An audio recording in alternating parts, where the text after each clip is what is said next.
All right, so you know me, Caravan Dan. I run Gaming Caravan. We're talking about Stockpile. Let's continue into it. So Stockpile had another playtest last night. This is day 6, I believe, of the feedback and all stuff. This is the 9th playtest, I think, maybe 7th. I'm losing track at this point. We've done a different iteration every single time with different effects. And I think we stuck with a lot of the good effects. I need to add more cards, what they said, and I kind of believe in that.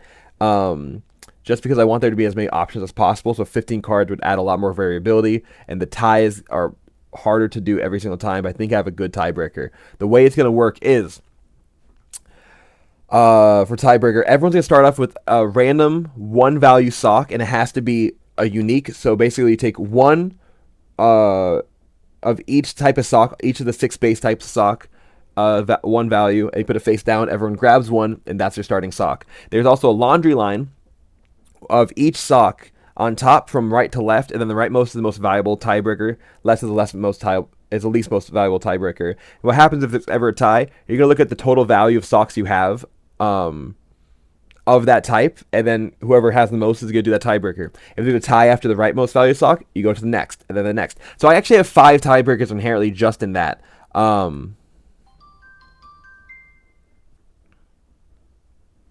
And then if that's somehow all 5 of those are tied, I have it right here.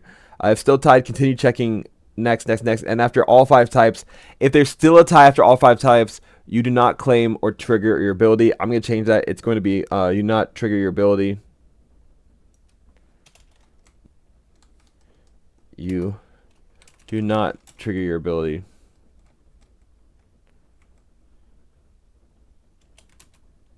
Actually, instead of that, this feels too bad. I'm going to say whoever has the least amount of points and is not involved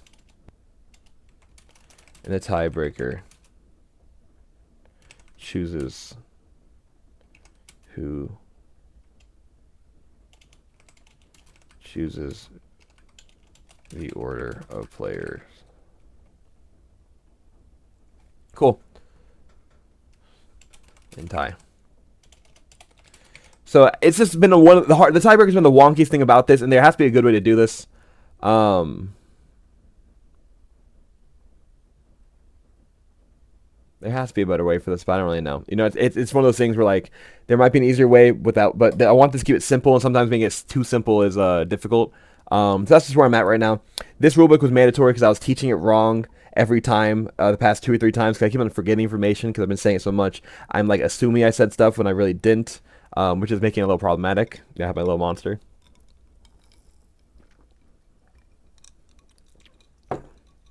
Oh, monster's really wearing on me, man. It's not really doing anything for energy. It just makes me feel weird.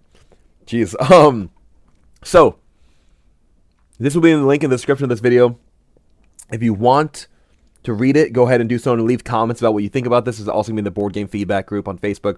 Feel free to check it out there. Let's go ahead and talk about what needs to be done for the playtest last night that Connor and Edskill talked about. They're engineers. They're smarter than me. They don't really do light games, or like, you know, these are filler games that are like less than 20 minutes.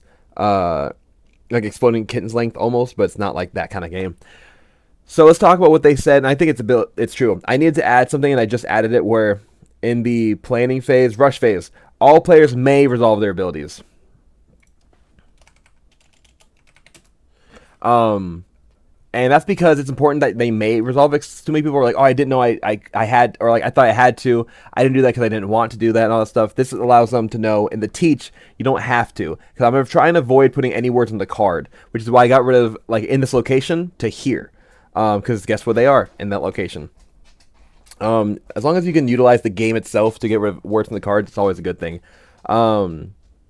So one thing they said is add the word may in effect for 2. I did not add the word may in the effect. Oh, this is the new background for the record. I'm really proud of it. I like what it is personally, but that's just that. Trash repair to claim any non-metal sock. Again, you don't have to activate that, so that's that. I'm going to move this to the front. So tiebreaker trigger once in combat. So I actually got rid of that because the tiebreaker only happens once total. So I wanted that as well, like once per location. Potentially add 3 to 5 cards, even if it's just 5 more cards. I might do that. I'm working on that. So at the very least, I'm gonna add I think 2 more cards just to have it at 15, because right now we're at 13 cards. Let's go ahead and do this. We're gonna bop. At the very least, we're gonna go ham.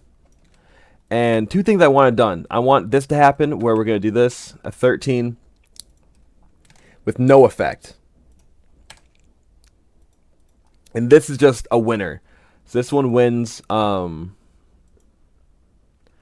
might make there be a downside to this personally, just because like this is gonna be the strongest card by far. And let me just make sure. Do I have all these used? The detective is not used yet, so make the detective the strongest one. Love this guy. I like the art on that guy personally. Look at that. And no, this is not AI for the record. This is for my artist that I'm actually really enjoying.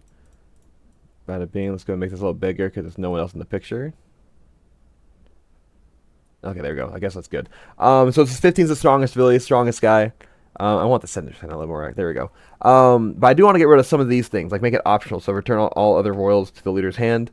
I might make it something like instead of royals, it's a normal card. Because 1 becomes a 14 effectively. Which is why I want to leave that gap there a little bit. And I might just do this. Watch. It's nothing they have to use, but boom.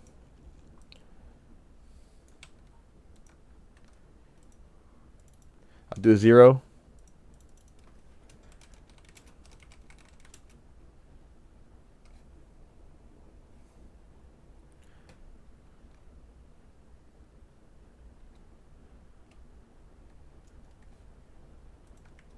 I don't know. It's gonna be difficult. So maybe a 0 is like the fastest one.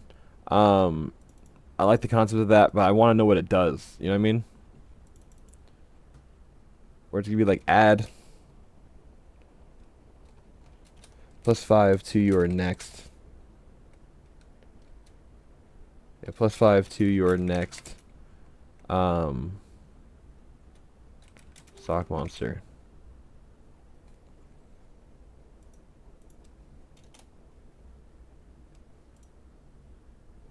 I'm thinking about it. I don't really know. That's just something we're testing out. I'm not mad about it. Let's see if I can have one more sock monster I haven't used yet throw in there. I don't think I used him. I have a good amount of these guys. It looks like I have about 15, yeah. Dang, I really have a good amount of these guys. That's funny. Remove that. I'm going to have to fix his eyes. Oh, no, I don't have to fix his eyes. Here we go.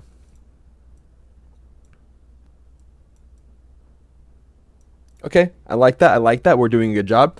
So boom, I did add 35 more cards. Well, not really. I added 2 cards, but so I'm at 0 to 15, which is 0, 1, 2, 3, 4, 5. So 13, 14, 15. I think so. 1 to 15.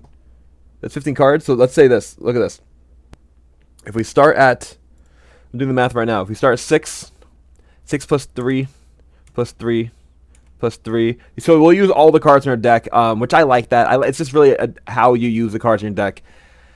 I do appreciate that games where it's like we all have the same opportunities for the most part.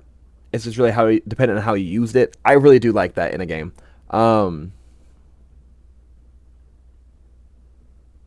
Yeah, I'm happy with how this turned out.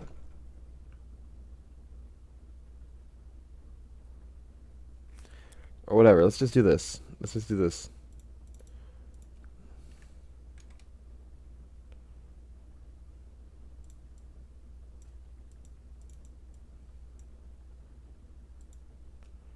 I don't know. Maybe we do this.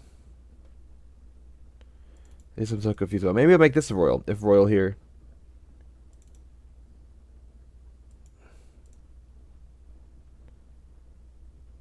Interesting.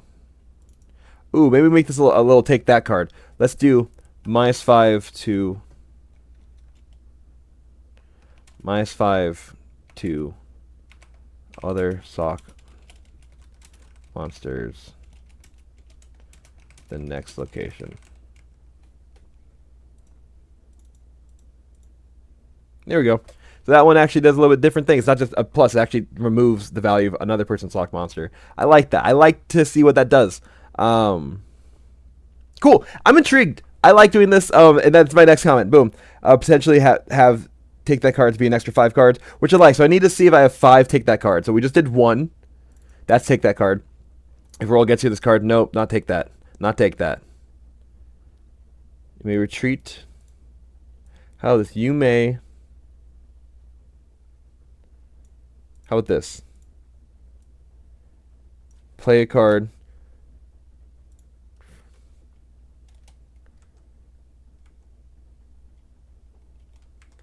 Play a card here from your hand. How about that? Because I like having the. You have to have the lines looking right. Play a card here from your hand. Cool. I like that. Potentially just increasing the value a little bit more of that. But the only issue with that is. We'll have to see about that. I think it works out. Maybe I do 5. So it'd be 5. You start with 5. Plus 3, plus 3, plus 3. 14. Cool, so I'll probably do that, starting out with the 5 cards, which, look at that, we can do this right here.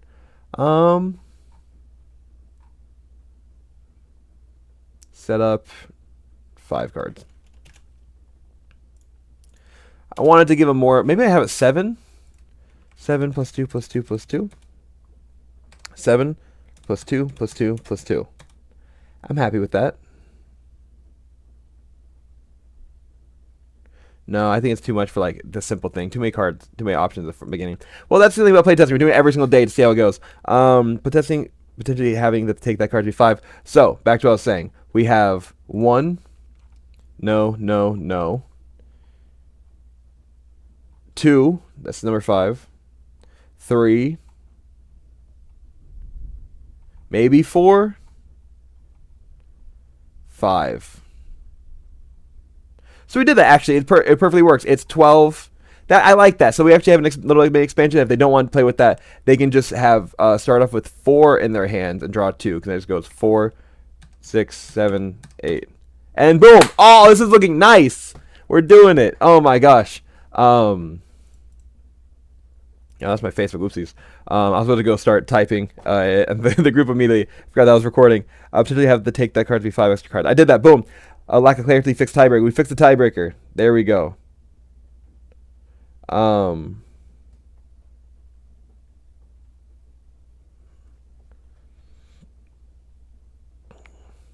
Cool. I like that. I like that a lot. I'm happy with this. Only 3 rounds. Wonky Teach, 18, 34, 27. I'm happy with where the game's at, for the record. They said that it's already sellable. I'm just trying to perfect it and make it the best game it possibly can be, because it's my first game that's coming out. I know it's not going to be a perfect game. I want it to be easy. I want it to be light. I want to learn from this experience before I do anything heavy. And I want to focus on the PnP experience. I haven't done... I've never made a PnP game for other people to make. I want to make the stuff cuttable. I want to make tokens that are square and circular depending on people's capabilities. I'm doing a lot for this tiny little project, and that's everything for this. If you have any comments, if you want, please read this. It's going to be make as many notes on this as you want. Comment them, and then I will do I'll open this up for print and play testing pretty soon. That's everything. Peace. Have a great day. God bless, and I hope to see you at table soon. Follow the Kickstarter on Stockpile May 25th at 5 p.m. EST. I'm going to do a live stream for it. That's everything. I'm excited.